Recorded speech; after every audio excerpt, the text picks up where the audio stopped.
Assalamualaikum warahmatullahi wabarakatuh. Waalaikumsalam warahmatullahi wabarakatuh. Puji syukur kita nyatakan di hadapan Allah dan Rasulnya,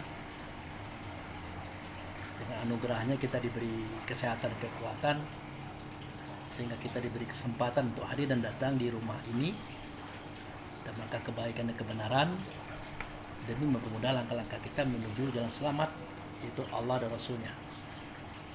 Kemudian kehadapan ikutan kita Nabi Muhammad Rasulullah Sallallahu Alaihi Wasallam, kita menyatakan salawat, Allahumma sholli ala Muhammad wa ala ali Muhammad. Amma ba'd. Yang saya hormati Pak Charlie sebagai ahli rumah, Pak Wel dan para hadirin yang berhadir pada malam hari ini. Kita pada malam hari ini berada pada hari Jumat tanggal 7 Agustus 2026. Tepatnya 81 tahun hari kemerdekaan bangsa kita Indonesia. Tetapi sebenarnya itu bukan hari kemerdekaan, Pak Wel. Kan kalau kita dengar tuh Pak Charlie, tanggal 17 Agustus itu dikatakan hari kemerdekaan kita. Sebenarnya bukan. Itu hanya kesalahpahaman kita memahami makna 17 Agustus 1945. Nah, pada waktu itu kita itu menyatakan sikap. Kalau bahasa orang Bengkulu itu beselero gitu. Beselero untuk merdeka gitu. Nah, waktu itu kita belum merdeka. Kenapa dikatakan belum merdeka? Pada tanggal 17 Agustus 1945 itu menyatakan itu. Nah, pada tanggal 10 November itu berapa bulan, Pak? Agustus, September, Oktober, November. 4 bulan, Pak? Nah, pada tanggal 10 November 1945 yang terjadi apa? Perang Puputan, perang Surabaya itu, Pak. Jadi kita generasi muda banyak lupa juga bahwa di perang di Surabaya itu, ya mau kita ngomong, bukan hanya orang Surabaya, Pak. Di situ ada orang Aceh, orang Medan, orang Padang, orang Jambi, Riau, Palembang, Bengkulu, Lampung, Sulawesi, Kalimantan, itu dioper ke situ, Pak. Kan itu perang Puputan, perang abis-abisan. Lawan kita tidak tanggung-tanggung. Siapa, Pak? Pasti nggak ada lawan kita siapa? Belanda dan Jepang. Sekutu. Betul. Nah, sekutu itu ABC, Pak. A itu Amerika, B itu British, Inggris, C itu Chart, artinya Belanda. Jadi Amerika, Inggris, Belanda itu bersatu dalam rangka melucuti tentara Jepang, kata dia. Tetapi sejatinya mereka ingin mempertajam kembali penjajahan yang dilanjutkan oleh Belanda. Nah, untuk menghadapi pasukan sekutu ini, Pak, itu tidak mudah, Pak. Tidak selesai dengan orang Surabaya. Bapak dimintalah gabungan-gabungan putra-putra bangsa Sumatera, Kalimantan, Sulawesi, Papua, semua, Pak, ngumpul di situ, siap mati demi kemerdekaan bangsa dan negara. Artinya kan belum merdeka, Pak, masih dalam situasi berkecamuk.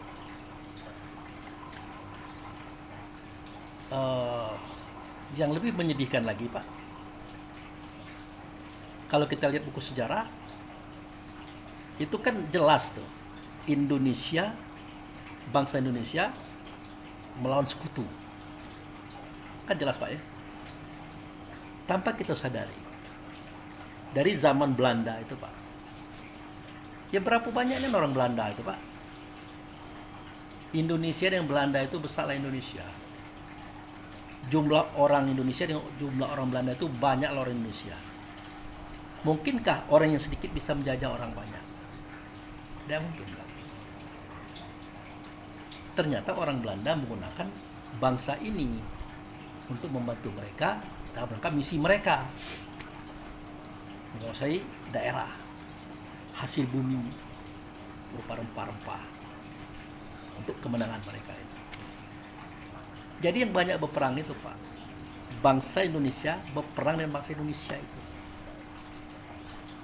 Nah, bangsa Indonesia yang dikelola oleh Belanda itu disebut dengan Kenil. Tentara kerajaan Belanda itu orang kita segala. Yang sejati berjuang untuk bangsa ini itu yang bukan Kenil itu. Nanti orang Kenil ini setelah Belanda kalah oleh Jepang, direkrut oleh Jepang menjadi tentara peta. Nah, disadari atau tidak, nanti bekas-bekas Kenil ini, bekas-bekas peta nanti banyak jadi pahlawan. Makanya ada istilah pahlawan yang tak dikenal. Itulah pahlawan sejati bangsa ini. Tidak terkenal dia. Banyak gugur dan tidak terkenal. Yang terkenal tuh mantan-mantan Kenil, mantan-mantan peta, yang jadi lawan bangsa ini. Jadi dari dulu, Pak, cerita kita dan kita ribut itu biasa. Kita dan kita berbunuhan itu biasa. Nah, terjadilah peperangan itu di tanggal 10 November 1945. Artinya kan belum merdeka. Jadi kalau kita katakan 17 Agustus adalah hari kemerdekaan kita, tidak. Tapi baru menyatakan selera untuk merdeka. Belum lagi agresi Belanda pertama tahun 47 disambung dengan tahun 48. Itu habis-habisan, Pak. Itu juga seperti itu. Bangsa dengan bangsa berantem, berbunuh-bunuhan, bertembak-tembakan. Bangsa yang setia dengan bangsanya, negaranya, bangsa yang tidak setia dengan bangsa negaranya. Dia berkhianat, dia berpihak kepada Belanda. Kenapa? Dibayar. Namanya tentara Kenil. Tapi sudahlah, itu masa kelam kita. Tapi berefek, berimbas sampai sekarang. Jadi dalam dunia politik Indonesia itu keturunan Kenil dan keturunan pejuang sejati itu bertemu. Makanya saling, sebenarnya ada dendam-dendam lama gitu. Ya sudahlah kan. Nah, yang kita bahas pada hari ini sebenarnya angka 17. 17 itu merdeka tanggal 17 Agustus. Nah, itu. Agustus tuh bahasa mana, Pak? Inggris. Agustus tuh bahasa Inggris. bahasa Latin. Oh, lagi. Ya. Artinya mulia, Pak. Agung. Nah, itu. Jadi 17 momentum agung. Itu real. Jadi bukan kebetulan, bukan cocok logi. Itu membuktikan memang konsep Tuhan. Jadi nanti kita akan berbicara tentang 17 musuh kita. Dilawan dengan 17 ruku kita. Berpedoman dengan 17 ruku itu berpedoman dengan sesuatu yang turun pada tanggal 17. Nah, dan itu di Indonesia dimerdekakan juga pada tanggal 17. Nanti kita akan berbicara tanggal 17. Tapi sebelumnya kita cerita tentang surat Ali Imran dulu. Itu surat nomor 3 ayat 1. Ini kita sepintas untuk pengantarnya aja. Nanti kita akan berbicara tentang angka 17.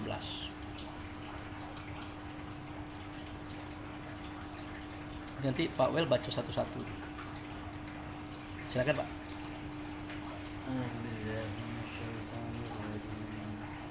Bismillahirrahmanirrahim. Alif Lam Mim. Apa tuh Pak Cali? Alif Lam Allah dan Muhammad. Allah dan Muhammad. Nah, Alif Lam Mim yang ada pada surat Ali Imran ini Ini sambungan alif lam mim yang ada pada surah Al-Baqarah. Di Al-Baqarah dikatakan alif lam mim dzalikal kitab. Alif lam mim itu ya itulah kitab. La raiba fihi, tidak ada keraguan pada alif lam mim. Itu dalil muttaqin. Alif lam itu petunjuk bagi orang yang bertakwa. Siapa orang bertakwa, Pak Wel?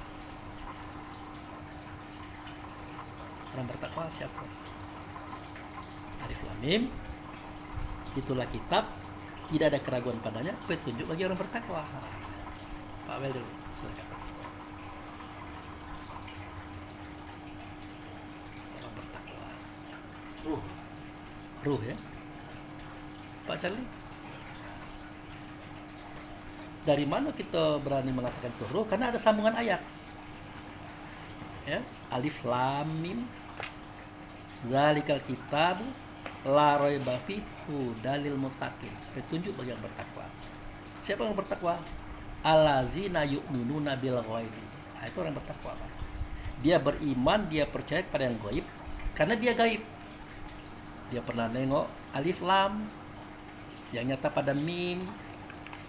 Dia pernah nengok wujud serta alif lam mim. Maka dia percaya betul. Dia gaib. Wa yuqimuna shalah. Nah, yang mendirikan salat itu si muttaqin tadi, si gaib pada diri kita tadi, roh tadi. Nah, itu. Kalau tubuh bukan salat tapi sembahyang. Nah, keterangan ini dijelaskan lagi di Ali Imran ayat 1, diulangi lagi ceritanya tuh, Pak. Alif lam itu Allah, mim itu tempat nyata Allah dan Rasul. Nah, itu namanya Muhammad. Muhammad itu artinya pembawa sifat. Nah, yang membawa sifat ini ada dua. Pertama, yang membawa Ahmad atau Alhamdu, itu orang yang membawanya adalah Adam, satu-satunya. Nah, yang kedua itu, kelompok kedua adalah Idris sampai Nabi Muhammad itu sendiri, termasuk kita. Yang kita bawa bukan Ahmad tapi Hamdu. Isinya sidik, amanah, tabligh, fatwa. Itulah beda Adam dengan para rasul, pada nabi-nabi lain dan pada kita. Nah, kemudian setelah kita tahu bahwa alif lam itu Allah yang nyata pada rasul, Allah dan Rasul itu yang nyata pada mim atau orang membawa sifat. Nah, yang diceritakan di sini adalah orang yang membawa sifat Ahmad, Pak, atau orang yang membawa sifat Alhamdu. Itu adalah ayahanda Adam. Nah, ayat kedua, Pak. Allahu la ilaha illa huwal hayyul qayyum. Allah tidak ada Tuhan selain Dia yang maha hidup lagi maha mengurus makhluknya secara terus-menerus. Kalau terjemahan kan begitu jadinya. Padahal tak terlalu panjang itu. Allahu la ilaha illahua. Allah tidak Tuhan kecuali Dia itu yang Tuhan. Siapa Tuhan itu? Al-Hayyu, yang hidup. Siapa Tuhan itu? Al-Qayyum, yang berdiri. Kalau Allah tidak hidup tapi menghidupkan. Kalau Allah tidak berdiri tapi mendirikan. Nah, seketika kita katakan Allah itu Tuhan, maka hina Allah. Masa Allah dihidupkan? Masa Allah didirikan? Makanya Allah itu statusnya maha. Statusnya di atas Tuhan itu sendiri. Lalu siapa itu Tuhan? Tuhan itu mim. Tuhan itu ekstrim bahasanya itu. Karena dirubah oleh orang Portugis. Tadinya Tuan. Kalau bahasa Inggris Lord. Kalau bahasa Arab Syait. Nah, itu. Jadi Tuhan atau Tuhan besar itu, kalau untuk kitanya adalah Adam. Pada dia itu nyata Allah, nyata Rasul. Jadi di sini Allah mengakui bahwa Dia bukan Tuhan, yang Tuhan itu adalah Dia yang hidup dan yang berdiri, dan seterusnya tadi. Terus ayat ketiga, Pak. Nazzala 'alaikal kitaba bil haqqi musaddiqan lima baina yadayhi wa anzalat Tawrata wal Injil. Dia menurunkan kepadamu Nabi Muhammad kitab Al-Quran dengan hak membenarkan kitab-kitab sebelumnya, serta telah menurunkan Taurat dan Injil. Jadi di sini lebih terang lagi. Alif lam nih. Alif lam itu Allah. Tidak nyata melainkan nyata pada Rasul. Alhamdu atau Ahmad tidak nyata melainkan nyata pada mim. Orang membawa sifat. Jadi tadi kita katakan orang membawa sifat itu ada dua kelompok. Yang pertama, sifat yang dibawa adalah Ahmad. Kalau Ahmad itu hanya Adam orang. Yang kedua, dibawanya Hamdu. Nah, orang ini adalah Idris sampai Muhammad termasuk kita. Nah, yang diceritakan di sini adalah yang membawa Ahmad atau Alhamdu. Jadi mim di situ adalah Muhammad dalam artian Adam itu sendiri. Nah, nazala alaikal kitab bil haq. Jadi Jibril ngomong kepada Nabi Muhammad, wahai Muhammad, si Tuhan tadi yang dihidupkan oleh Allah tadi, yang didirikan oleh Allah tadi, dialah yang menurunkan kepada engkau. Apa itu? Kitab bil haqqi. Ini Jibril ini ngomongnya terang nih Pak. Wahai Muhammad, si Tuhan tadi, wujud serta Allah tadi, dialah yang menurunkan kepada engkau kitab bil haqqi. Nah, kitab yang diturunkan kepada Muhammad itu sebenarnya sama dengan kitab yang diturunkan kepada kita, Pak. Jadi dia itu kitab menjelma jadi Quran, menjelma jadi ayat. Nah, ayatnya disebut dengan bil haq. Al-haq, kebenaran. Makanya kita temukan ayat bunyinya begini, al-haqqu mir rabbik wa la takunanna minal mumtarin. Kebenaran itu datang daripada Tuhan. Oleh karena itu kamu jangan ragu kepada kebenaran itu. Jadi kebenaran itu bukan datang dari Allah, tapi datang dari Tuhan. Nah, itulah kalimat yang mengatakan nazal alaikal kitab bil haq. Telah menurunkan kepada engkau wahai Muhammad kitab dalam bentuk al-haqqu. Al-haqqu itu adalah ruh, Pak. Itulah yang datang daripada Tuhan. Oleh karena itu janganlah kamu ragu kepada dia. Gitu. Apa fungsinya? Musaddiqul lima baina yadaihi. Fungsinya itu ya musaddiq. Musaddiq artinya membenarkan, memperbaiki, mengarahkan. Kamu yang mana? Baina yadai, apa yang ada di antara dua tangan. Itu hati, Pak. Nah, itu. Nah, yang dimaksud tadi adalah 4 anasir. Kalau di dalam hati itu adalah ruh, di dalam jantung adalah an-nasu atau insan atau manusia atau jiwa, Pak. Yang diperbaiki itu bukan yang dalam hati, tapi yang dalam jantungnya itu diperbaiki, Pak. Itu. Kemudian Jibril menjelaskan lagi kepada Muhammad, wa anzalat Taurata wal Injil. Nah, itu. Dia itu Tuhan tadi, wujud serta Allah tadi, menurunkan Taurat, menurunkan Injil.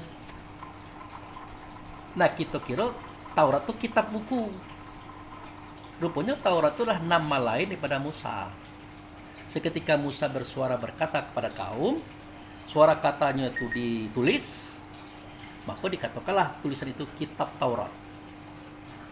Jadi Taurat dan kitab Taurat itu beda, Pak. Kalau Taurat itu nama orangnya, kalau kitab Taurat itu salinan daripada omongannya. Begitu juga Injil. Nah, kita kira ini adalah kitab Injil, padahal Injil dan kitab Injil itu berbeda. Injil itulah nama lain daripada Isa. Isa bersuara, Isa berkata, ditulis oleh sahabat-sahabatnya. Nah, tulisan itu disebut dengan kitab Injil. Nah, batas ini nangkap nggak, Pak Wel? Tentang kitab yang dimaksud, Pak Charlie. Jadi nama lain Musa itu Taurat, nama lain Isa itu Injil, nama lain daripada Daud itu Zabur. nama lain pada Muhammad tuh Quran. Nama lain. Suara kata beliau-beliau itu ditulis, dicatat, maka disebut dengan kitab Taurat, kitab Zabur, kitab Injil, kitab Quran. Salinan suaranya itu. Nah, itu. Kemudian ayat berikutnya Pak. Min qablu min qablu hudan linnasi wa anzalal furqan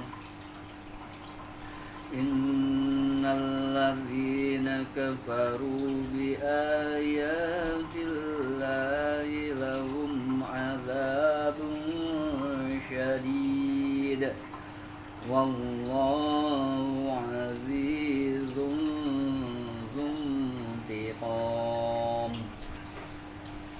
Sebelum turunnya Al-Quran sebagai petunjuk bagi manusia dan menurunkan Al-Furqan, pembeda yang hak dan yang batil,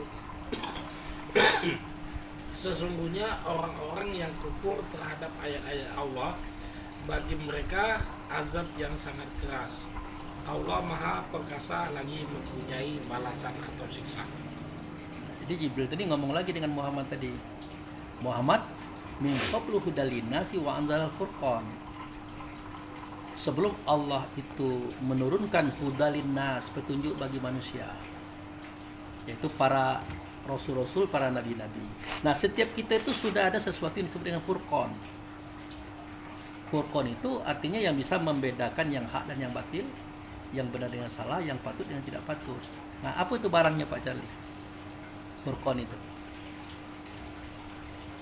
Roh, akal. Akal. Pak Wel? Ya. Nah. Jadi akal itulah furqan. Dialah yang bisa membedakan yang baik dan yang buruk, yang benar dengan salah, yang patut dan tidak patut. Dan tolong diingat juga, akal itu adalah salah satu nama roh itu Pak. Nah, saya contohkan. Ini apa Pak? Namanya? Kamu, Rambut. Ini? alis, Ini? bulu mata, Di sini? kumis, Di sini? jenggot. Sampai ke bawah. Sebenarnya barangnya itu itulah Pak. Tetapi karena letak dan fungsinya berbeda, maka namanya berbeda. Batas ini bisa ditangkap Pak Charlie. Ini kita cerita rambut ini. Nah, kalau dipelajari di laboratorium, unsur rambut, unsur alis, bulu mata, jenggot dan kumis terus tadi sama persis Pak. Unsurnya sama persis. Yang paling terkenal itu unsur belerang itu. Tahu kan belerang Pak? Kalau rambut kita ini dibakar, bau belerangnya sama. Nak bulu mana pun kita bakar, baunya sama. Itu untuk membuktikan kesamaan unsur. Nah, begitu juga roh itu Pak. Barangnya itu juga. Tapi dia berbeda nama karena berbeda posisi dan fungsi. Seketika dia tersepih dari hamdu, atau kalau Muhammad ya, namanya Nur Pak. Nur Muhammad yang kita sering dengar itu sebenarnya bukan Nur Muhammad, itu Nur Hamdu. Hamdu itu Nur Allah, Allah itu Maha Nur. Jadi dia bernama Nur. Makanya dalam kajian kita ada iman itu cermin bagi Allah, wajib pada muat cahaya pada kita. Cahaya itu Nur Pak. Dia adalah ruh. Nah, di momen nur inilah dia menerangi segala sesuatu Pak. Makanya kata Pak Charlie tadi, kenapa Pak Abu, beliau yang jauh di sono itu, di seberang, bisa mengetahui situasi yang ada pada keluarga saya, sedangkan dia belum pernah ketemu. Aku baik tidak tahu situasinya, kata Pak Charlie. Maka saya jawab tadi apa Pak? Nurnya beliau itu frekuensinya sudah tinggi, sudah jauh, sudah luas. Beda dengan nur kita. Nur kita ini terbaling dengan tembok, udah tidak bisa nengok apa-apa lagi.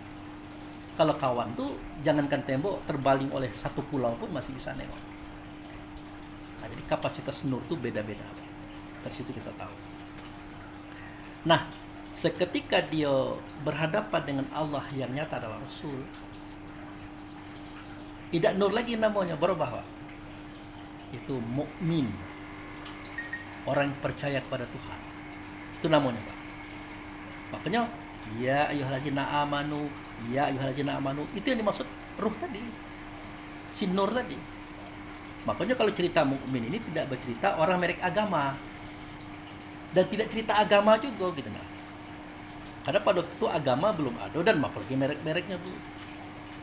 Nah, itulah momentum seketika ruh melihat Allah nyata adalah utusannya.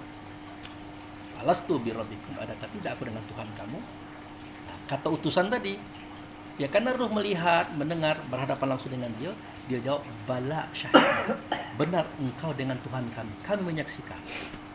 Sejak itu dia percaya Allah itu tidak nyata, maka nyata pada Rasul. Allah Rasul tidak nyata, maka nyata pada sosok yang sebelum basyar. Disitulah dia sujud sambil ucap asyhadu an la ilaha illallah wa asyhadu anna muhammadan rasulullah. Aku bersaksi tidak ada zat, tidak ada sifat, tidak ada nama, tidak ada perbuatan kecuali Allah lah dianya. Tapi yang kulihat waktu itu bukan Allah, dengan utusannya. Ya tidak nyata utusan tadi, melainkan nyata ia pada orang yang membawa sifat namanya Muhammad. Sayang 1000 kali sayang karena Muhammad itu adalah junjungan kita, nabi kita, orang Arab, anak Abdullah, kita kira beliau. Ternyata bukan. Karena Muhammad itu artinya orang yang membawa sifat. Nah, sifat yang dibawa oleh beliau adalah Ahmad. Kalau Nabi Muhammad bin Abdullah yang dibawanya adalah Hamdu, sama dengan kita. Cuman beliau didulukan selangkah, ditinggal seranting.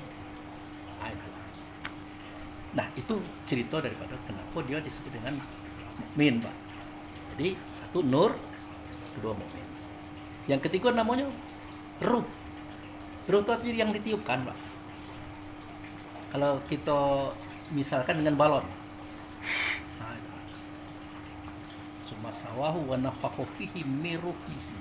Seketika sempurna batang tubuh itu aku tiupkan. Nah, itu. Yang aku tiup tuh namanya ruh. Nah, kenapa dia ditiupkan? Ruh itu asal katanya rihun, Pak, angin. Berubah lagi nama kita. Nah, seketika dia sudah sampai di hati, dia berubah lagi nama menjadi insan. Sebenarnya insan itu bukan nama dia, nama tubuh. Tapi dinamakan kepada dia karena dia sudah berada di situ. Nah, seketika ada problema, dia menampung. Berubah lagi namanya, Pak. Siapa namanya? Akal. Nah, itu dia. Di momen itu dia disebut akal. Seketika ada masalah, kan kita ada masalah, Pak. Sering kan dari dulu sampai sekarang kan selalu bermasalah. Ditampung. Yang nampung itu adalah akal. Nah, itu. Kemudian saking beratnya yang ditampung tadi, akal tadi mencoba mencari solusi. Mencari solusi. Ini tunggakan ini sekian miliar kata Pak Cari. Duitnya kurang. Nah, kan gitu. Solusinya cari Pak Abu, cari Pak Wel. Pinjam dulu. Nah, momen itu akal sudah berubah nama, Pak. Namanya fikir. Sudah itu dapat pertimbangan dari Pak Wel, dari Pak Abu. Boleh Pak Charlie pinjam, tapi itulah kami ini kan duit bergerak. Nah, maksud Pak Abu, maksud Pak Wel, ya kami minta dilebihkan. Bungo kata sekarang. Nah, waktu itu Pak Charlie menimbang. Kalau sekian persen ada labanya, kalau sekian persen tipis untungnya. Nah, waktu Pak Charlie menimbang itu, namanya berubah lagi. Hayal. Hayal.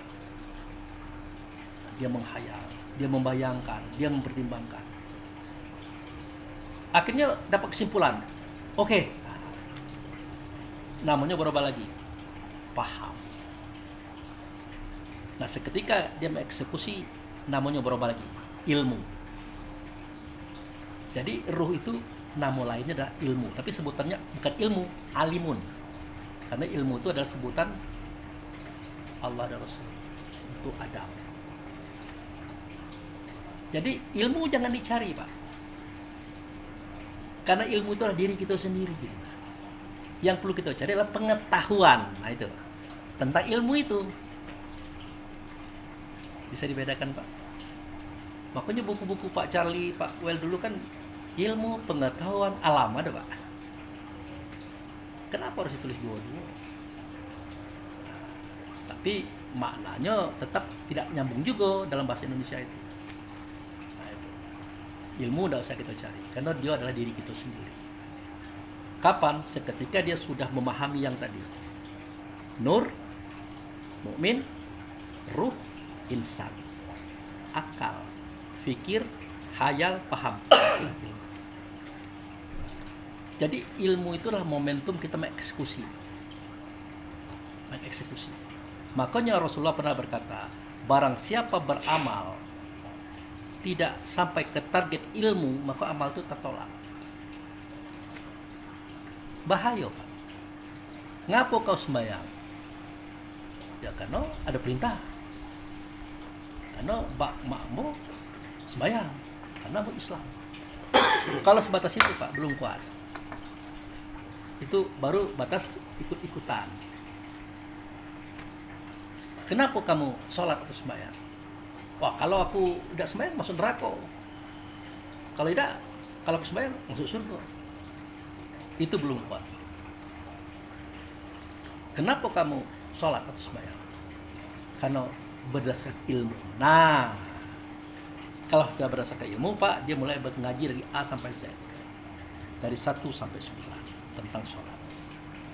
Nah, yang model inilah yang aku terima kata Allah. Yang model inilah aku terima kata Rasul. Kalau tidak ini tidak terima. Kan ngeri Pak. Alangkah banyaknya orang beribadah. Ya, dia beribadah tidak berdasarkan ilmu, tidak berdasarkan hasil daripada proses itu tadi. Akal, fikir, hayal, paham. Termasuk ya, kenapa Pak Charlie makan? Kenapa Pak Wel makan? Kalau tidak jelas data dan keterangannya, kena. Rupanya kita makan itu untuk mengganti energi yang sudah habis.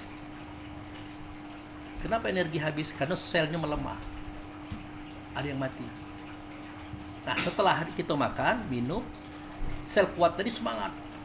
Dia membuang yang sel-sel lemah tadi, dia memakan sel-sel yang mati tadi. Makanya kita ger lagi. Gitu Pak. Jadi kembali Pak, cerita kita pertama, akal itu adalah nama kita.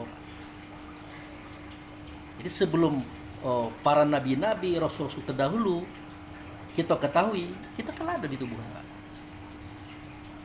Sekaligus Allah menceritakan sebelum kenabian, kerasulan, kitab itu ada, kamu tuh sudah ada gitu. Bahkan ya jadi nabi dari Idris sampai kepada Muhammad itu dek beradik kamu itulah, saudaramu itulah di alam sono gitu. Dululah kamu ada ketimbang suara kata mereka gitu. Itu pengertian min qablu hudal linasi wa anzalal furqan. Terus innal ladzina kafaru bi ayatillahi. Siapa itu ayat? Dia kan kitab tuh. Allah nyata di Rasul. Allah Rasul nyata di Adam. Quran namanya. Atau bacaan. Bacaan itu kan pacak ditengok, Pak. Pacak didengar, pacak dirasa, pacak didatangi. Tapi ada turunannya, ayat. Itulah roh kita. Roh kita itulah ayat. Bahwa ayat itu bainatu fis sudur. Sesungguhnya kitab Al-Quran itulah ayat dalam dada kamu. Itu. Di sini dikatakan innal ladzina kafaru bi ayatillah. Orang-orang yang mengingkari ayat, orang-orang yang mengingkari roh. Lahum azabun syadid, bagi mereka azab yang pedih. Pertanyaannya, kalau kita sudah tahu roh itu adalah ayat, yang mengingkari roh ini siapa? Siapa tadi? Anasir. 4 anasir. Iya kan Pak El? Nah, bagi 4 anasir itu adalah azab. Kenapa? Karena 4 anasir ini kecenderungannya neraka itu apa? Pantang kelintasan, pantang kerendahan, pantang kurang, pantang kalah. Itulah 4 anasir. Anasir angin sifatnya pantang kelintasan. Anasir air tentang kerendahan, anasir tanah tentang kekurangan, anasir api tentang tersinggung. Disatukan muncul 10 sifat. Ajib, ria, takabur, iri, dengki, hasud, kina, tamak, loba, dan sombong. 10 dengan 4, 14. Muncul 3 sifat, benci, dendam, menghancurkan. Inilah yang jadi masalah di tubuh kita ini. Yang 4 anasir. Inilah orang kafir yang membangkang kepada ayat yang datang daripada Tuhan tadi. Yang harus kita pahami. Nah, bagi mereka si 4 anasir ini, azab itu apa? Karena kerjanya itu berbuat kerusakan di muka bumi. Maka kalau kita tengok orang yang masuk penjara, orang yang dihukum, macam-macam itu adalah orang-orang yang mengikuti hawa nafsu dan syaitan. Ayat ini, ayat berikutnya, ayat 5. Innallaha Innallaha la yakhfa alaihi syai'un fil ardi wala fis sama. Sesungguhnya bagi Allah tidak ada sesuatu pun yang tersembunyi di bumi dan tidak pula di langit. Kenapa dia tidak tersembunyi, Pak? Bagi Allah itu tidak ada yang tersembunyi di langit, di bumi, dan apa yang tertutup. Kenapa tidak tersembunyi? Karena pada benda-benda tadi, Pak, langit, bumi beserta isi tadi, ada percikan Allah itu sendiri. Ada bagian daripada diri Allah itu sendiri. Maka tidak ada tersembunyi, Pak. Sebagaimana Pak Charlie punya kepala, punya leher, punya bahu, punya tangan, punya dada, punya perut, punya kaki. Kalau kakinya Pak Charlie itu disantak lipan, tahu Pak Charlie. Yang disantak lipan itu kan kaki, bukan Pak Charlie. Ya kan Pak? Bukan roh Pak Charlie kan? Bukan roh Pak Wel kan? Tahu tak Pak Wel kalau kakinya disantak lipan? Tahu. Tahu tak Pak Charlie kalau kakinya kena paku? Padahal dia bukan Pak Charlie yang kena paku, kaki gitu. Pertanyaannya, kenapa Pak Wel tahu kalau kaki Pak Wel disantak lipan? Dari mana Pak Wel tahu?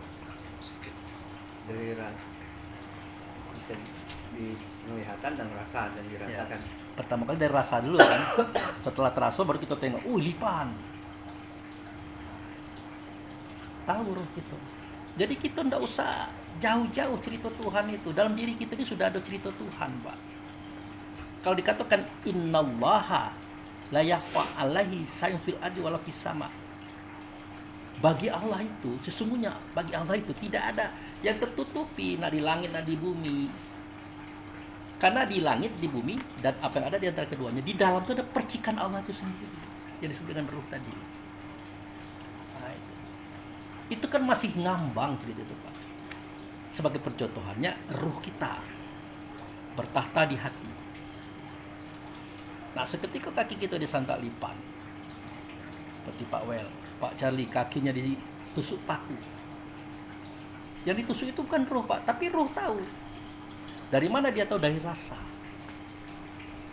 Nah, efek dari perasa tadi, maka dia melihat, dia menyentuh kan, Pak. Nah, betul itu, Pak. Nah.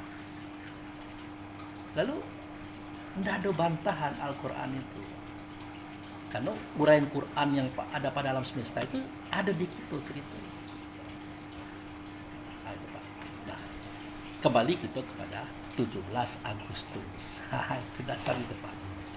Karena kita adalah orang yang berpikir dengan akal kita, maka kita pertanyakan, angka 17 ini apa? Kok heboh nian di dunia ini 17? Contoh, Pak. Pada diri kita ada 17 sifat buruk. 17, Pak. Yang saya katakan tadi, pantang kelintasan, pantang kerendahan, pantang kurang, pantang kalah, itu 4, Pak. Memunculkan 10. Ajib, ria, takabur, iri, dengki, hasud, ina, tamak, loban, semua. 10 tambah 4, 14, Pak. Muncul 3, benci, dendam, menghancurkan. Betul, Pak? Sudah itu sebegitu sadis, sebegitu kejamnya yang 17 tadi, dia harus ditundukkan dengan 17 ruku atau 17 rakaat. 2 subuh, Pak. 4 zuhur.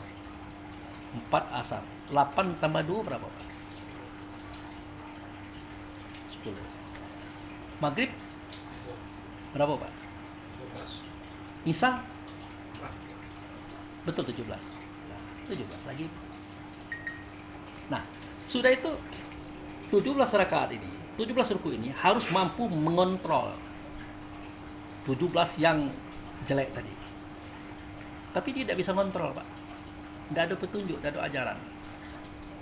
Nah, maka diturunkanlah petunjuk dan ajaran ini kepada Nabi Muhammad tanggal 17, Pak. Di bulan Ramadan. Nah, itulah nuzul Quran yang ada di bulan puasa itu. 17 lagi, Pak. Ramadan itu pembakaran. Ini loh informasi dari Allah dan Rasul.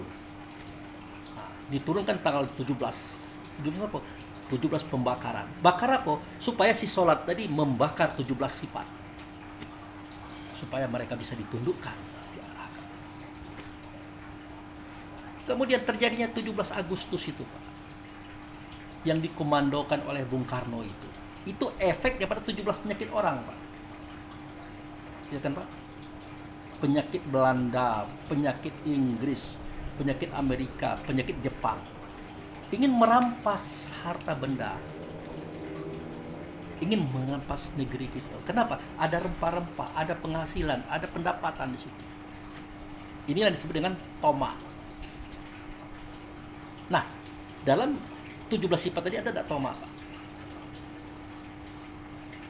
Ajib, ria, takabur, iri, dengki, hasud, nah, tauma. Toma ini artinya dia lah punya, tapi dia tidak lagi. Boleh. Asal itu baik dan benar. Kalau punya orang tidak diambil. Siapa yang tidak, Pak? Akhirnya terjadilah pembunuhan-pembunuhan, pembantaian-pembantaian disebut dengan peperangan. Itulah yang dilakukan oleh Belanda, Inggris, di belakangnya Amerika, bahkan Jepang. Itulah yang terjadi oleh orang tua-tua kita dulu. Perang. Ternyata orang Belanda tidak banyak, Pak, dikit. Tapi kenapa di perang Aceh sampai berlama-lama perang? Kenapa di perang di Ponegoro sampai berlama-lama perang? Karena orang Belanda itu jumlah sedikit, Pak, tapi waktu perang itu banyak. Ini yang banyak ini datang dari mana, Pak? Orang Belanda kan datang ke Indonesia dikit tuh. Lawan kita banyak. Tapi tiba-tiba dia bisa seimbang, bahkan lebih daripada kita. Siapa tambahannya, Pak? Orang dari mana itu? Yang kita kenal dengan istilah londo ireng. Pernah dengar tuh, Pak? Nah, londo ireng itu artinya orang Belanda hitam. Itu dari Afrika, Pak. Tapi ada juga londo setengah ireng. Nah, ini dari mana? Dari mana, Pak, cari? Kalau kita kan tidak hitamnya, tapi setengah hitam, Mas. Dari orang Indonesia itu sendiri. Ternyata orang Indonesia yang membantu Belanda itu lagi-lagi dikuasai oleh 17 sifat tadi, Pak. Nah, yang murni tadi adalah para pejuang bangsa. Dia membela tanah air, membela warga dan bangsa demi anak cucu. Makanya seketika Bung Karno menyatakan proklamasi pada saat itu ya, atas nama bangsa Indonesia, kita hampir salah paham atau gagal paham. Dikatakan hampir, Pak, ya, walaupun sudah kita katakanlah 17 Agustus tahun 45 itulah hari kemerdekaan kita. Tidak sadar 4 bulan lagi pembunuhan lagi. Iya tak, Pak? 10 November lah belum berarti. Ya kan, Pak? Nah, itu 47 pembunuhan lagi, agresi Belanda 1. 48 pembunuhan lagi, agresi Belanda 2. Ditambah lagi dengan tahun 50. Terakhir kita pembunuhan dengan Kito itu zaman PKI. Akhirnya PKI dikalahkan. Maka muncullah Kito. Pasti kaya, Pak. Ya, negara yang sangat luas kan. Hasil emas, timah, perak, minyaknya luar biasa. Pasti kaya. Pasti makmur, Pak. Pasti gratisan, Pak. Pertanyaannya apa ya begitu sekarang? Tidak. Lalu kenapa tidak? Ada penjajah baru, Pak. Siapa? Bangsa sendiri. Kenapa mereka tega menjajah bangsa sendiri, saudaranya sendiri? Karena mereka juga sedang terjajah, Pak, oleh hawa nafsu dan syaitan. Oleh yang 17 ada pada tubuhnya. Yang mereka tidak tahu. Alhamdulillah kita dikasih tahu. Itulah fungsi kita, mengingatkan mereka. Anda telah dijajah oleh hawa nafsu dan syaitan Anda. Akhirnya Anda menjajah saudara Anda. Mestinya makan ini cukup, jadi tidak cukup. Kenapa? Anda potong. Anda ambil. Mestinya pembangunan ini cukup, jadi tidak cukup. Kenapa? Anda potong, Anda ambil. Padahal yang Anda ambil itu melebihi kehidupan Anda. 7 keturunan. Untuk apa? Kalau umur Anda itu tidak akan sampai 7 keturunan. Mati. Bini cantik diambil orang. Rumah mewah, harta banyak diambil oleh anak-anak. Dan seterusnya. Tapi di hadapan Tuhan kita bertanggung jawab sendiri. Apakah kita sadar? Itulah fungsi kita, Pak, menyadarkan bahwa penjajahan itu tetap berjalan sampai sekarang. Dan kemerdekaan itu belum kita capai. Nah, bagi kita sekarang itu sudah tercapai kemerdekaan, alhamdulillah, walaupun sedikit sudah. Nah, kitalah yang akan mengingatkan saudara-saudara. Tidak boleh dengan kebencian, dan kemarahan tidak boleh. Kalau dalam kajian kita itu ada 3 metode. Watawasaw bil haq, tausiahi, sampaikan, ingatkan saudaramu itu dengan kebenaran. Yang kedua, watawasaw bis sabri, tausiahi, arahkan, ingatkan saudaramu dengan kesabaran. Yang ketiga, watawasaw bil marhamah, tausiahi, ingatkan saudara kamu itu dengan kasih sayang. Tidak boleh dengan caci maki, dengan marah-marahan. Seperti saudara kita yang di sono, sampai maaf, ke muka masyarakat, ke muka negara dikatakan babi.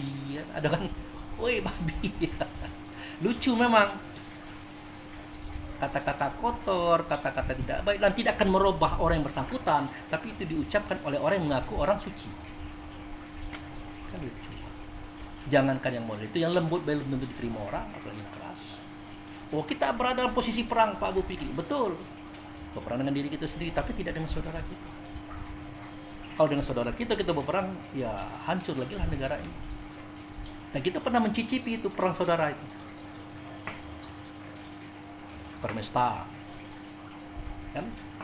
PRRI, apa lagi? Banyak. Tidak enak perang saudara itu. Bahkan Jenderal S. Parman itu dibunuh oleh saudaranya sendiri, kan? Jenderal dibunuh oleh adiknya sendiri, tapi melalui tangan kawan-kawan lain. Ternyata adiknya beliau adalah PKI. Dialah yang memberikan jalur-jalur untuk menangkap abangnya sendiri. Itu, Pak. Nah, semua itu adalah efek daripada kita tidak mengenal angka 17 itu sendiri. Apakah angka 17 itu keramat, Pak Abu? Dalam masalah lain, apakah angka 17 itu mulia, Pak Abu? Ya, mulia kalau kita paham. Kalau tidak, sudah loncong gitu. 17 yang buruk pada diri kita harus ditundukkan oleh 17 hukum kita. Berpedoman dengan 17 Ramadan yang turun pedoman. Nah, dicanangkanlah keinginan merdeka itu oleh Bung Karno di tanggal 17 itu. Supaya yang 17 itu bisa menikmati. Ternyata setelah itu dilaksanakan, apa yang terjadi? Yang 17, yang hitam tadi menguasai kita. Akhirnya sampai sekarang tidak merdeka-merdeka. Tambah begitulah. Nah, jadi itu aja dulu cerita 17 Agustus ini. Nah, itu saya katakan dengan Pak Weldi, ya, kita bahagia nengok adik-beradik kita malam ini tanggal 14 Agustus ini, saudaraku. Malam ini kan pada lomba gitu ya, pada main musik, nyanyi, ya, bahagia, senang kita tuh. Tapi sayang sekali, sayang mereka kehilangan esensi. Dikiranya 17 Agustus itu gembira ria. Padahal itu awal kita merasukan getir yang sangat getir ketimbang perang-perang sebelum itu. Nah, itu terjadinya 10 November di Surabaya. Itu agresi Belanda 1, 47. 48, 50 dengan PKI. Hadir segala-galanya. Ternyata kita itu baru mau ingin merdeka.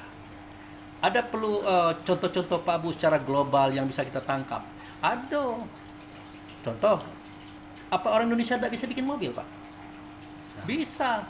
Tapi mana produknya? Ada produk? Tidak ada kan, Pak? Apa orang Indonesia tidak bisa bikin motor? Bisa. Tapi mana produk? Tidak ada, Pak. Dulu pernah terjadi, Bapak Profesor Dr. Habibie mencoba menghubungi Pak Harto untuk memproduk pesawat. Jadi, tapi apa kata orang luar, IMF itu produk PBB usul Amerika, wah ini bahaya ini. Sementara Habibie mengatakan negaraku adalah negara kepulauan.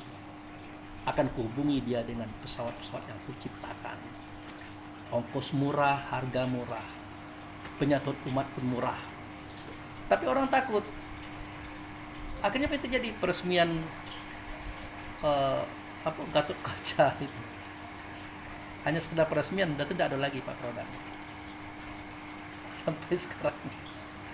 Apa yang terjadi sekarang? Adam Air, Garuda, apa lagi Pak? Batik Air, apa lagi Pak? Maskapai, apa? Citylink. Itu pesawat siapa? Nyewa Pak. Alangkah sakit kita nyewa Pak ke orang lain.